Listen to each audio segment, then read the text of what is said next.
Hello guys, আজ আমি তোমাদের মাঝে চলে এলাম আবার একটা নতুন ভিডিও নিয়ে। আজকের ভিডিওতে আমি বলবো আদিবাসী হেয়ার অয়েল নিয়ে। আমি আদিবাসী হেয়ার অয়েল অর্ডার করেছিলাম তাদের ওয়েবসাইট থেকে। কোন ওয়েবসাইট না, ক্রেজি XYZ। ক্রেজি XYZ কিছুদিন আগে একটা ভিডিও বানিয়েছিল আদিবাসী হেয়ার অয়েল নিয়ে।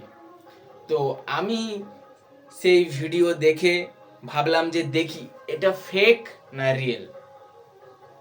সেই জন্য আমি তাদের ওয়েবসাইট থেকে আমি এই আদিবাসী হেয়ার অয়েলটা অর্ডার করেছিলাম। তারপর কিছুদিন পর 3 থেকে 4 দিন পর সময় লাগলো আমার এটা আসতে। 5 দিনের মাথায় আমার বাড়িতে পৌঁছে গেল আদিবাসী হেয়ার অয়েল। তো এখন এটা ফেক না রিয়েল আমি এখন খুলে তোমাদের জানাচ্ছি।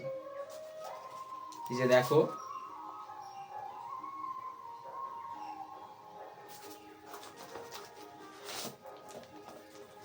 খুললেই আমরা দেখতে পাবো এইরকম একটা বোতল। কিন্তু এই বোতলের মধ্যে দেখলাম কোনো রকম প্রাইস উল্লেখ করা নেই।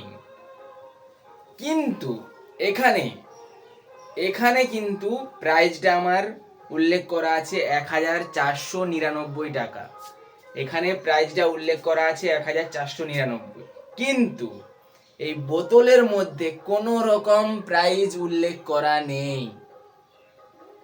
এখানে শুধু লেখা আছে আদিবাসী হেয়ার গ্রোথ অয়েল। এখানে আবার লেখা আছে যে সপ্তাহে 2 থেকে 3 দিন ইউজ করতে হবে এটা।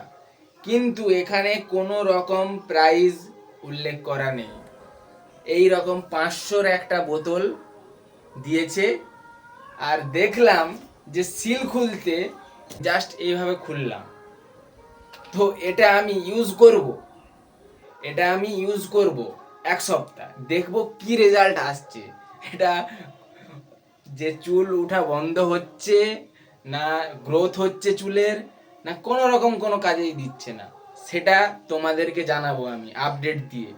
তো এখন এই প্রোডাক্টটা আমি মাখবো, তাই ভালো না খারাপ সেটা তোমাদেরকে আর পরের ভিডিওতে আমি জানিয়ে দেব। আর যদি খারাপ হয় তাহলে ক্রেজি XYZ যে ভিডিওটা বানিয়েছে সেটা ফেক ভিডিও, সেটা তার কোনো রকম কাজ নেই আদিবাসী হেয়ার অয়েলের।